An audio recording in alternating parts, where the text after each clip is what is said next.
The bank teller looked at the note the man handed over in shock. It clearly said, "I am robbing the bank." But the woman only panicked for a second, then calmly handed over all the cash. The robber took the light bag and immediately gave a suspicious look. Before he could even ask, the teller explained with another note. It turned out the bank had a policy. They could only give this much during a robbery. The robber helplessly asked for paper and pen again. He said he had a gun on him. If she could not fill the bag, he would not mind using force. Seeing that the robber did not know when to stop, the teller walked into the storage room speechlessly. When she came out again, the bag was stuffed full of cash. Seeing this, the robber finally left with satisfaction, then quickly ran into a nearby alley. But when they took off their masks and just changed into the clothes they had prepared, police sirens suddenly sounded nearby. Luckily at that moment, their ride arrived in time. Seeing how smoothly the robbery went, Connie could not help but feel overjoyed. $60,000 was not a lot, but it was enough for him to leave the city with his brother. Just as he was lost in joy, a strange sound came from the bag. What was that sound?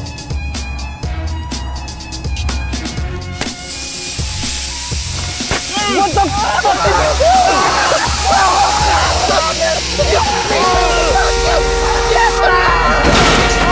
As the dye pack exploded, both of them were covered in green dye. Ignoring the thick smoke, Connie quickly pulled his frightened brother out of the car. Luckily there was a fast food restaurant nearby, so they finally had a chance to clean themselves up. Under the burning effect of the dye, his brother did not care about the dirt, and used toilet water to wash his face. With no other options, Connie hid all the stolen money in the ceiling of the restroom. After finishing everything, Connie took his brother out to the street, pretending to stay calm. But as soon as they stepped out, they ran into a patrol officer. He quickly told his brother to lower his head, to avoid being recognized. Just when it seemed the police car had passed, it suddenly turned back at the intersection. Before the officer could even speak, his brother ran off in panic. Connie had no choice but to follow. Luckily the police car could not enter the mall, giving them a chance to blend into the crowd. But just as they were about to escape through the back door, his brother panicked and ran straight into a glass door. Seeing his brother collapse, Connie did not stop. He knew if he got caught, he would have no chance to save his brother. The only thing he could do was to get him out on bail no matter what. So that night, he took the money they robbed and gave it to a money laundering operation. However, most of the cash was stained by dye, and almost none of it could be used. With no other way out, the only plan Connie could think of was to rescue his brother from the hospital that night. So, he sneaked into the hospital in the early morning. But when he reached his brother's floor, he found a police officer guarding the door. Connie did not want to give up, so he pretended to be a relative of another patient and slipped into the next room.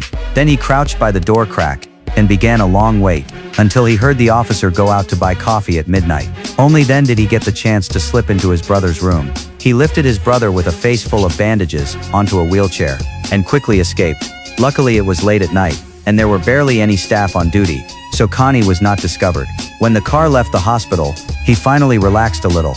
After he got home and settled his brother down, Connie immediately found a bottle of hair dye and dyed his hair blonde. Then he contacted an illegal driver, planning to leave with his brother the next morning. But just after he hung up the phone, a loud noise suddenly came from upstairs.